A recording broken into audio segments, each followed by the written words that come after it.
찬양이 너무 은혜스러워요. 한 번 더 들을까요? 자, 여러분 함께 인사하겠습니다. 하나님은 성도님을 사랑하십니다.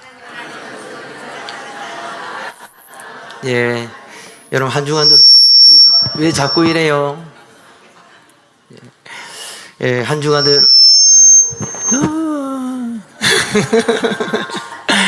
예, 뒤에 뭐 좀 조치를 취해야 될 것 같은데. 예. 한 주간도 수고들 많으셨습니다. 특별히 우리 여성분들 지난 한 주간 찌진 굽는다고 고생 많으셨죠. 예. 오늘 이 예배를 통해서 여러분 한 주간의 모든 수고가 하나님이 주시는 은혜와 위로 속에서 다 회복되어지는 그 복된 하나님의 은총이 있기를 주님의 이름으로 축원합니다. 여러분, 예수님께서 십자가에서 마지막 남기신 7마디를 우리가 흔히 가상칠언이다 이렇게 말을 합니다. 7마디 말씀 중에서 마태는 특별히 엘리 엘리 라마 사박다니, 우리가 잘 아는 것처럼 나의 하나님이시여 나의 하나님이시여 어찌하여 나를 버리셨나이까 라는 이 말씀 한마디를 그의 복음서에 기록하고 있습니다. 마태가 나머지 6마디를 모르지는 않았을 것인데 왜 그는 복음서를 기록할 때에 특별히 이 말씀만을 기록했을까요? 물론 성경은 하나님의 감동으로 되어진 것이기에 그것은 하나님의 의지가 담겨져 있을 것입니다. 나머지 6마디를 다 기록지 않고 굳이 이 말씀만을 기록한 것은 분명히 어떠한 의도가 있고 또 그 목적이 있겠지요. 자, 그런데 여러분 사실 여러분들 마음속에도 저와 다르지 않을 것입니다. 다른 예수님의 그 마지막 고백은 이해가 되고 또 감동이 됩니다. 근데 사실 이 고백은 좀 예수님을 불쌍하게 만드는 그런 고백이에요. 좀 예수님답지 않는 것 아닌가? 나의 하나님 나의 하나님 어찌하여 나를 버리시나이까. 하나님께 버림받는 거 너무 큰 고통이겠죠.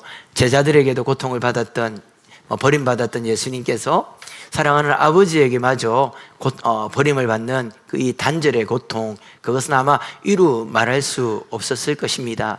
그러나 우리가 알다시피 예수님께서 이렇게 되실 것을 미리 아셨죠. 그리고 이를 위하여 오셨다라고 말씀을 하셨습니다.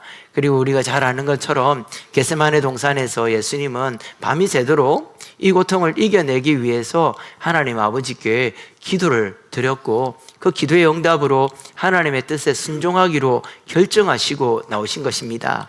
그렇다면 좀 우리에게 예수님답게 은혜가 되고 감동이 되려면 하나님 이제 내가 하나님의 뜻을 이룹니다. 이 사명 감당하게 하여 주셔서 감사합니다. 이런 식의 기도를 드렸더라면 오히려 우리에게 더 큰 감동이 되지는 않았을까요? 예수님의 나약한 모습, 예수님께서 이 십자가에서 마치 하나님을 원망하는 듯한 이런 예수님의 말씀의 의미는 과연 무엇이었겠습니까? 물론 말씀드린 것처럼 그만큼 하나님으로부터 끊어져 나가는 이 아픔과 고통이 너무나도 큰 것이기에 예수님께서 이와 같이 부르짖었다라고 우리는 생각을 합니다. 그런데 사실 이 예수님의 마지막 한마디, 아버지 나의 하나님 나의 하나님 어찌하여 나를 버리셨나이까 라는 이 말씀은 시편 22편에서 나오는 다윗의 그 고통의 절규를 예수님께서 인용하신 것입니다. 우리 한번 시편 22편 1절 한번 다 같이 찾아서 읽어볼까요? 다 같이 함께 읽겠습니다. 시작. 나의 하나님이여 내 하나님이여 어찌 나를 버리셨나이까. 어찌 나를 멀리하여 돕지 아니하오시며 내 신음소리를 듣지 아니하시나이까. 아멘. 이 말씀은 다윗이 그의 고통 속에서 마치 하나님이 살아계신 것 같지 않고 하나님이 나를 버리신 것 같은 그런 단절의 고통 속에서 하나님께 부르짖으며 절규하는 그의 고통의 기도입니다. 예수님께서 다르게 말씀을 하실 수 있었을 것인데도 불구하고 이 말씀을 인용하시는 것은 분명 예수님의 의도가 있다라는 것이죠. 시편 22편 말씀 전체를 읽고 한번 공부하면 참 은혜로운 것이 더 풍성하게 나타나는데 그것은 나중에 여러분들 또 기회가 된다면 함께 공부할 것이고, 시편 22편을 읽어보면 예수님께서 지금 십자가에서 당하시는 모든 고난과 조롱과 사람들의 그런 비웃음과 이 조롱의 소리들이 너무나도 직접적으로 마치 그것을 보고 기록하는 것처럼 정확하게 묘사가 되어 있다는 것입니다. 예수님께서 그것을 아실진데 이렇게 말씀하신 것은 이 고백을 통하여서, 예수님의 이 절규를 통하여서 예수님께서 하시고자 하는 말씀이 있다는 것이죠. 그것은 예수님의 버림받으시는 이유, 이 십자가의 의미가 무엇인지를 나타내시려고 하시는 것이며, 또한 하나님께 버림을 받는 이 예수님은 어떤 분인가, 과연 이분은 누구란 말인가 라는 것을 우리에게 계시하시는, 알려주시는 하나님의 의도가 있다는 것입니다. 그렇다면 아버지 하나님께 버림받는 이 예수님, 이 십자가에서 영원히 떠나시는 예수님은 어떤 분이십니까? 첫 번째로 예수님은, 버림받으시는 예수님은 죄인이 하나님께로 갈 수 있는 새 길을 열어주시는 분입니다. 예수님께서 영원히 떠나시자 어떤 일이 일어났죠? 성전의 휘장이 위로부터 아래로 찢어졌다라고 성경이 기록을 하고 있습니다.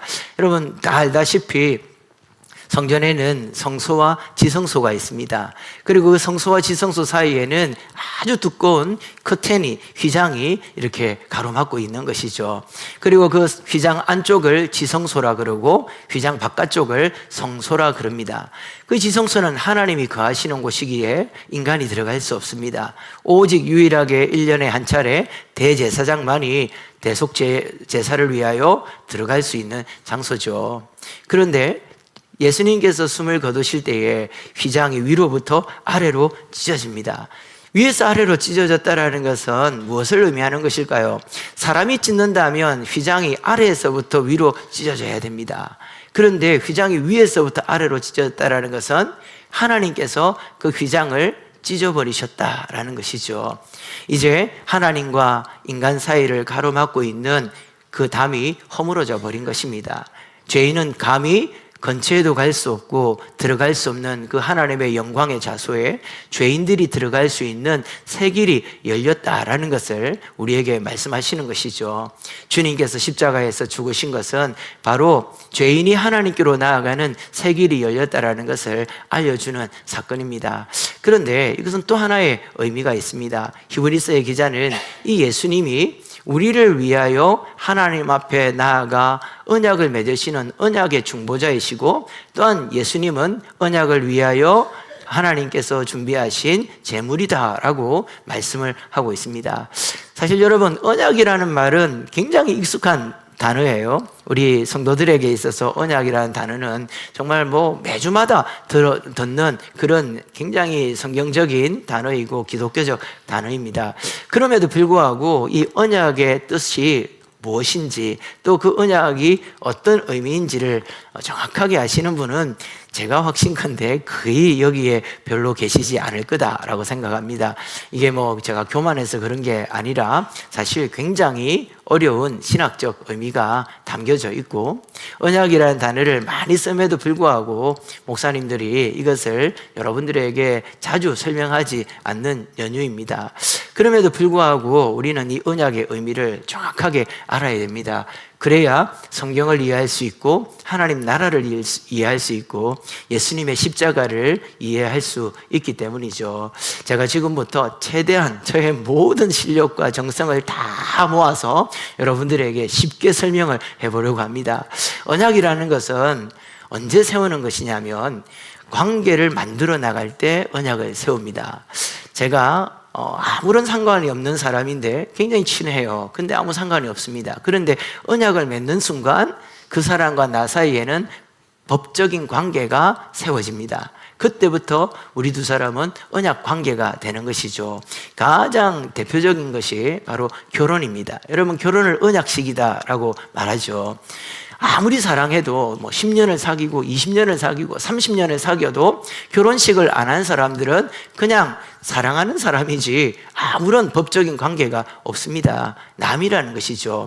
그런데 이 두 사람이 언약식을 거행하고 주례자인 목사가 사람들 앞에서 이 두 사람이 부부 되었음을 성부와 성자와 성령의 이름으로 선포합니다 라고 성혼을 선포하는 순간 이 두 사람은 언약 관계 안에 들어와서 부부라는 관계가 되어지는 것입니다.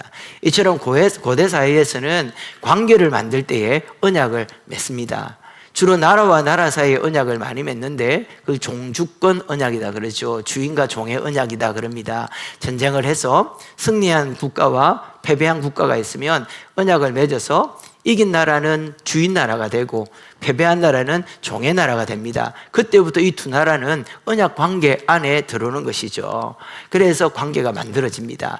또 언제 언약을 세우냐면 언약은 관계가 깨어졌을 때에 그 관계에 불화가 생기고 그 관계가 파괴되었을 때에 이제 우리 화해하자. 이제 더 이상 원수로 지내지 말고 사이좋게 지내자라고 말할 때 우리도 뭐 화해하고 이렇게 하지 않습니까? 그런데 말로만 끝내서는 안 되는 거죠. 언약을 세움을 통해서 이 깨어진 관계가 다시 회복되어집니다. 그것을 할 때에 언약을 맺는다라고 말을 하는 것입니다. 그래서 예수님께서 십자가에서 죽으시는 십자가에 예수님이 버려진 것은 하나님께서 우리 인간과 죄인들과 새로운 언약을 통하여서 관계를 만든다는 것이죠. 하나님과 우리가 원수가 되었습니다. 우리는 하나님을 대적하였습니다. 우리는 외인이었습니다. 그런데 십자가 언약을 통하여서 하나님과 우리 사이에 관계가 회복되어지고 새로운 관계가 만들어진 거죠. 그것이 무엇입니까? 이제 우리는 하나님의 자녀가 되고 하나님의 백성이 된 것입니다.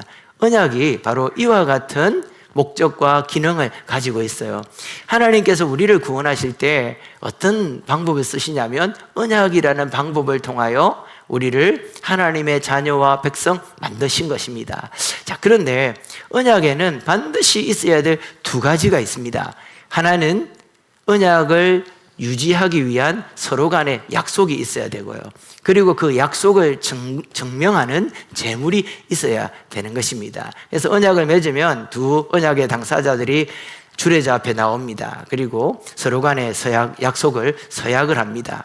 그리고 나면 두 사람이 짐승을 제물로 데리고 와서 그 짐승을 함께 칼로 잘라서 반으로 쪼개버립니다.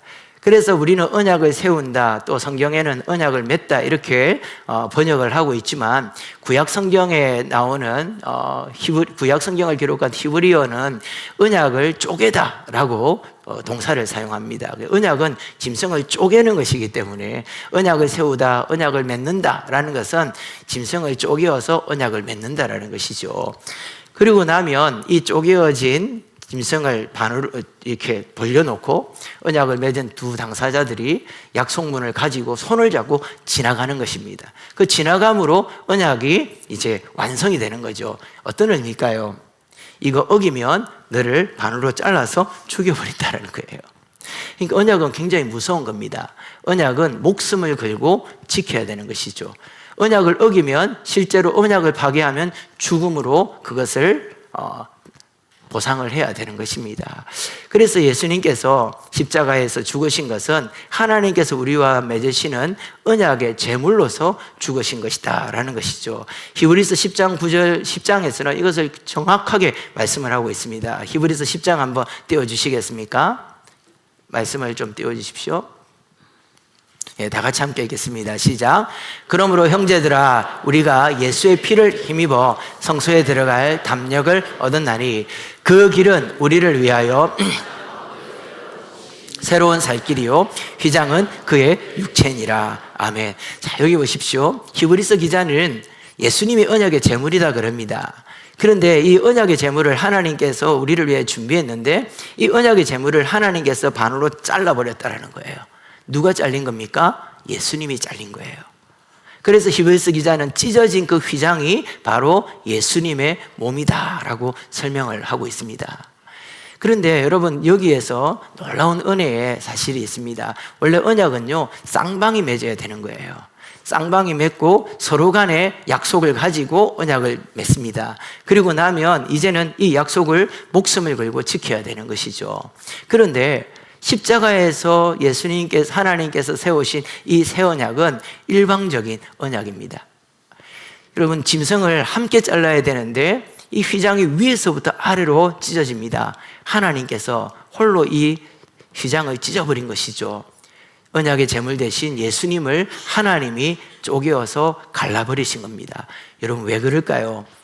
언약을 함께 맺으면 우리 편에서 언약을 지켜야 될 의무가 생깁니다. 그러면요, 우리는 구원을 얻지 못합니다. 왜냐하면 그 약속 가운데 하나라도 어기면 언약은 파기되어지는 것이고, 언약을 파기한 자는 죽음으로 갚아야 되는 것이죠. 인간은 이미 아담이 하나님과 맺은 언약을 파기함으로 죽은 존재입니다. 여러분, 이걸 잘 아셔야 돼요. 언약을 지킴으로 구원을 얻는 게 아닙니다. 우리는 이미 언약을 파기하여서 죽은 자라는 것이죠. 그래서 하나님이 우리를 살리시기 위해서 일방적인 새 언약을 맺으신 거예요. 제물을 예수님으로, 그리고 이 새 언약의 중보자를 예수님으로 세워서 새 언약을 세우신 거죠. 그럼 이제 우리에게 주어지는 것은 무엇입니까? 이 일방적인 언약을 믿는 것입니다. 우리의 할 일은 하나님이 일방적으로 세워주신 이 십자가의 언약을 보고 믿으면 우리가 산다라는 것이죠. 살 뿐만 아니라 언약이 맺어지면 뭐가 생긴다고요? 관계가 생기죠. 우리는 이전에 외인이었고 하나님과 원수였고 죄와 사망의 권세 아래서 종노릇 하던 자들이었는데 예수를 믿음으로, 언약을 믿음으로 소속이 바뀝니다. 신분이 바뀝니다. 우리의 지위가 바뀌는 것이죠. 하나님과의 관계 속에서 하나님 나라 백성이 되어지고 하나님 나라의 자녀가 되어지고 하나님의 사랑하는 아들과 딸들이 되어진다라는 것이죠. 그러므로 십자가는 은혜의 언약이고 믿음으로 구원받는 하나님의 은혜의 방편이다라는 것을 성경이 우리에게 보여주고 있는 것입니다. 여러분, 좀 이해가 되십니까? 이것이 언약이에요. 그런데 언약에는 또 하나 중요한 게 있다 그랬죠. 무엇이라 그랬습니까? 제물과 약속이죠.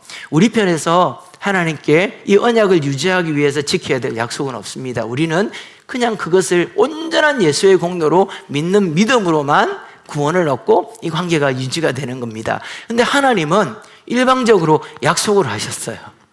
우리가 약속을 믿을 때 어떤 일이 일어나는 줄 아십니까? 이거 어기면 죽는다 그랬는데 그것을 목숨 걸고 지켜야 되는 하나님의 약속이 있다라는 거예요. 하나님은 생명을 걸고 우리에게 지켜주셔야 될 하나님의 약속이 있다라는 겁니다. 이걸 하나님이 어기시면 하나님도 죽어요. 근데 하나님은 죽지 않으시겠죠. 그러니까 이 약속은 어떤 약속입니까? 결코 어겨지지 않는, 반드시 지켜지는 약속이고, 그래서 우리 하나님의 성경은 신실하신 하나님, 미쁘신 하나님이다 라고 소개를 합니다. 그것은 언약을 반드시 지키시는 분이다 라는 것이죠. 자, 그러면 그 약속이 무엇일까요?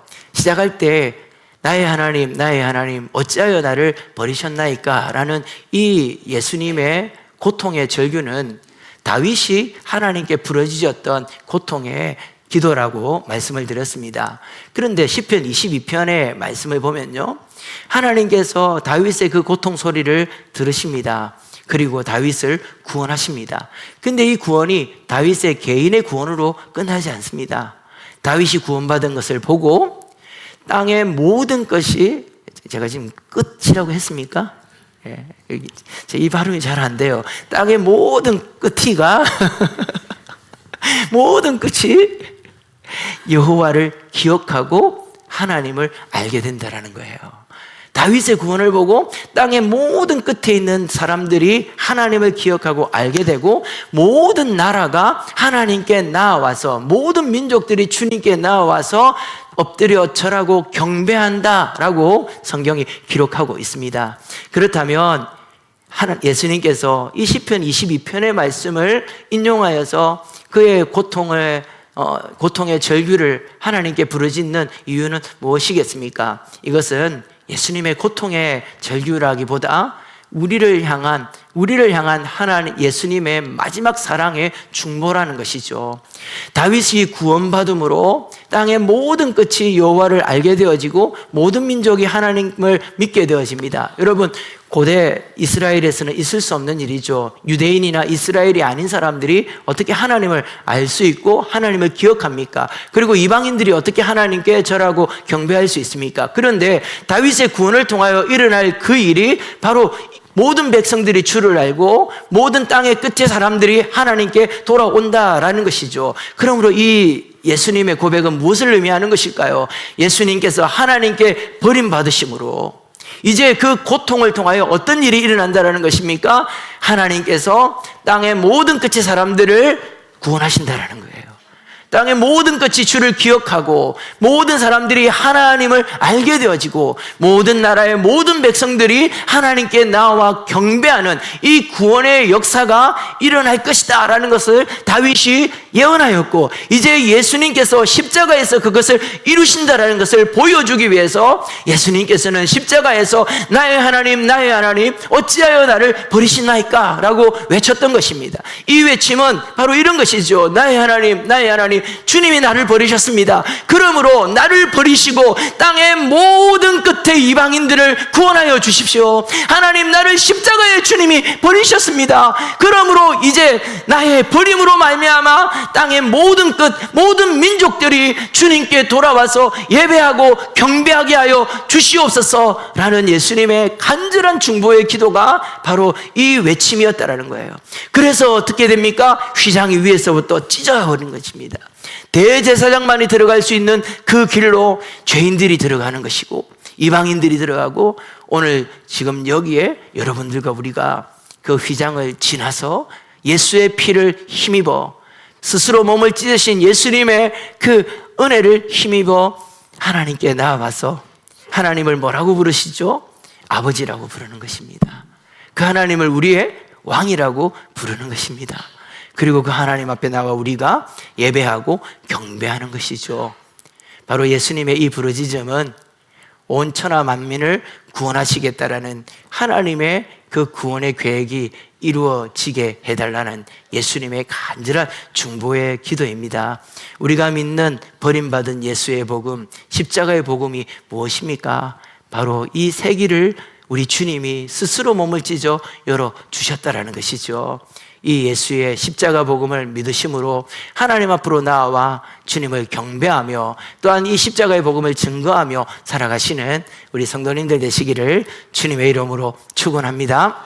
두 번째 의미는 버림받으신 예수님은 만백성의 구주시며 만왕의 왕이십니다 라는 것을 우리에게 보여주고 있습니다. 우리는 이 본문을 읽을 때마다 늘 여기에만 우리의 시선이 갑니다. 엘리 엘리 라마 사박다니, 나의 하나님 어찌하여 나를 버리시나이까. 물론 이 말씀이 주는 그 임팩트가 너무 강렬하기 때문에 다른 것들이 잘 보이지 않죠. 그런데 그 다음 내용을 읽어보면 정말 놀라운 일이 일어납니다. 지진이 일어나고요, 가장 신기한 일은 무덤 속에서 잠자던 자들이 깨어납니다. 그리고 무덤이 열리고 무덤 속에서 살아 일어난 사람들이 나오게 되는 것이죠. 그리고 예수님이 부활하신 이후에 이 살아난 사람들이 성전 안으로 들어가서 많은 사람들의 눈에 목격되게 되어집니다. 여러분, 이게 무슨 일일까요? 예수님께서 굳이 십자가에 죽으시고 주님 부활하셨다는 것만으로도 우리의 구원은 분명하고 우리가 그것을 믿음으로 하나님 자녀 되지 않습니까? 근데 굳이 하나님은 이런 무리한 역사를 일으켜서 우리로 하여금 의구심을 가지게 만드는 것입니까? 제가 생각을 해봤어요. 이 사람들이 살아 일어나서 며칠을 더 살았을까? 몇 년을 더 살았을까? 오늘날 영화로 만든다면 이 사람들 어떤 사람들이에요? 그죠? 저기서 나오네요. 좀비 이러네. 좀비 같은 사람들 아닙니까? 근데 이 사람들이 일어나서 성전에 들어가서 많은 사람들이 그것을 목격하게 됩니다. 여러분, 왜 이런 일이 일어나는 것일까요? 주님은 왜 이런 일을 보여주시고 마태는 그것을 굳이 성경에 그것을 기록했을까요? 그것은 에스겔서 37장에 나오는 하나님께서 에스겔에게 보여준 환상과 그 예언의 성취가 십자가로 말미암아 일어났다라는 것을 우리에게 보여주는 것입니다. 우리가 잘 아는 에스겔 37장의 환상이 무엇입니까? 하나님이 에스겔을 마른 뼈의 골짜기로 데리고 갑니다. 그리고 그 뼈들을 보여주며 인자야, 이 뼈들이 살겠느냐? 라고 물었을 때 에스겔이 절대 살지 못합니다 라고 말합니다. 그때 하나님께서 말씀을 대언하게 하고 또한 생기를 불어넣었을 때에 그 마른 뼈들이 일어나 여호와의 큰 군대가 되었다라고 성경이 기록하고 있죠. 그 큰 군대는 새롭게 탄생되어지는, 새롭게 창조되어지는 새 이스라엘, 영적 이스라엘을 말하는 것입니다. 그리고 나서 여기까지는 우리가 참 많이 들은 이야기입니다. 그런데 에스겔 37장 12절, 13절, 28절의 말씀을 보면 오늘 우리가 읽은 이 마태복음에 나오는 역사가 정확하게 기록되어져 있어요. 우리 함께 읽겠습니다. 시작.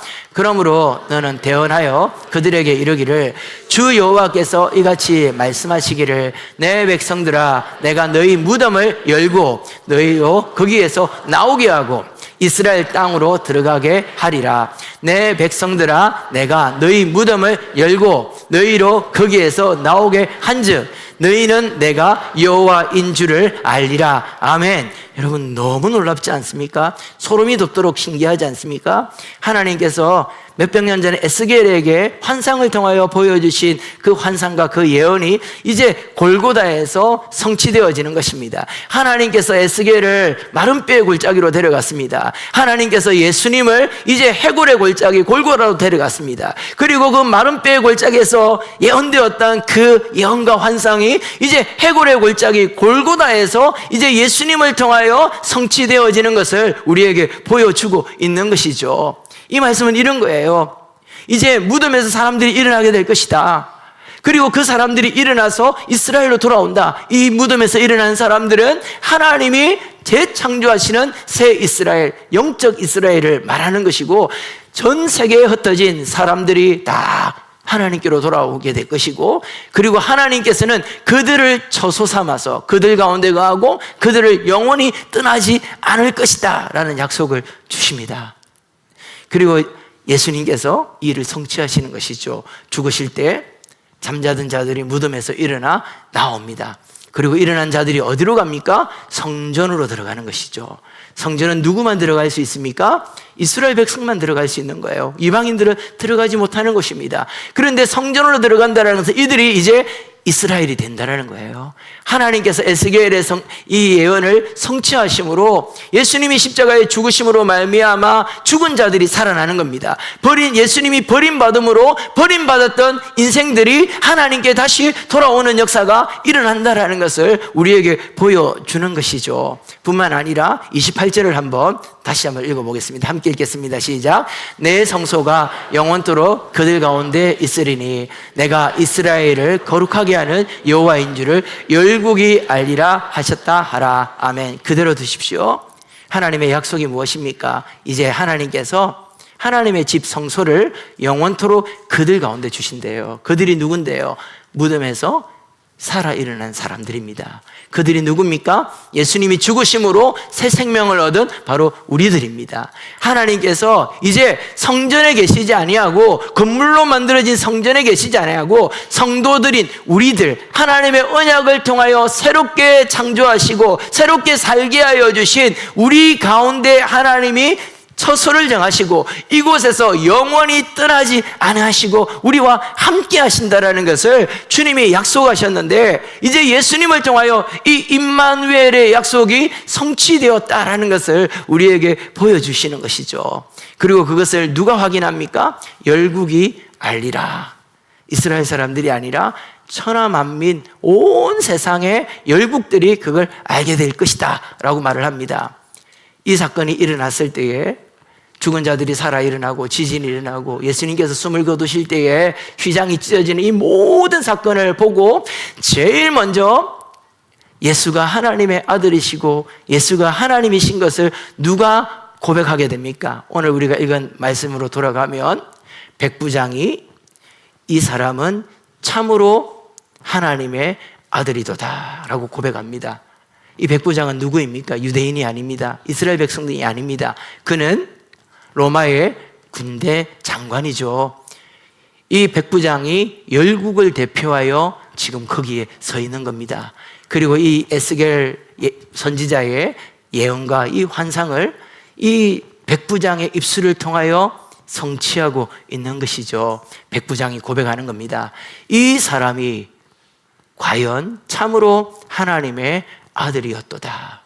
에스겔이 보았던 그 환상이 성취됨으로 이제 모든 열방이 주께로 돌아오는 시대가 열렸고, 하나님께서는 그들 가운데 처소를 정하시고 영원히 함께 하신다라는 하나님의 임마누엘의 약속을 이루셨다라고 우리에게 말씀하고 있습니다. 사랑하는 성도 여러분, 이제 마태복음이 거진 끝이 보입니다. 아마 한 2번 정도 더 설교를 하고 나면 마태복음이 끝날 것 같은데 1년을 넘게 했던 것 같아요. 첫날 제가 여러분들에게 말씀드렸던 마태복음의 주제에 대해서 다시 한번 떠올려야 됩니다. 마태복음의 주제는 무엇일까요? 과연 마태는 무엇을 나타내기 위해서 1장부터 우리가 그렇게 읽기 힘들어하는 족보 이야기를 한 것입니까? 그 족보를 통하여 우리에게 알리고자 하는 것은 무엇입니까? 아브라함의 자손, 다윗의 자손, 예수 그리스도의 세계라. 다윗의 자손 예수가 유대인의 왕일 뿐만 아니라 만백성의 왕이고 만왕의 왕이라는 것을 나타내는 겁니다. 그리고 그 왕께서, 그 구주가 모든 백성들의 죄를 구원하실 구세주라는 것을 알려주는 것이죠. 뿐만 아니라 그 예수가 영원토록 우리와 함께 하신다라는 임마누엘의 약속, 그것이 마태복음의 주제입니다. 그래서 마태복음 28장 마지막 절은 어떻게 끝납니까? 내가 세상 끝날까지 뭐하리라? 항상 너희와 함께 하리라. 임마누엘의 약속으로 끝나는 것이죠. 사랑하는 성도 여러분, 우리가 믿는 십자가의 복음은 무엇입니까? 하나님의 아들이신 예수님께서 십자가에 버려졌다라는 것입니다. 그 십자가에 버려지심으로 어떤 일이 일어났습니까? 죄인인 저와 여러분들이 하나님께로 나아가는 새 길이 열렸고, 하나님의 자녀가 되는 놀라운 관계의 변화가 생겨났으며, 모든 땅의 끝의 사람들이 주께로 돌아와 주를 경배하고 만백성들이 주를 경배하는 놀라운 구원의 역사가 이루어졌다라는 것이죠. 여러분, 이 놀라운 십자가의 복음, 버려진 예수의 복음을 믿으심으로 하나님의 친백성, 하나님의 자녀가 되어지는 그 놀라운 구원의 은혜가 여러분 모두에게 있기를 주의 이름으로 축원합니다. 그리고 우리의 남은 생애가, 또한 우리 동네 제일교회가 바로 이 버려진 십자가의 복음을 땅끝까지, 땅의 모든 끝의 사람들에게까지 증거하는 교회 되기를 주님의 이름으로 축복합니다. 우리 이 시간의 말씀을 기억하면서 함께 찬양하겠습니다.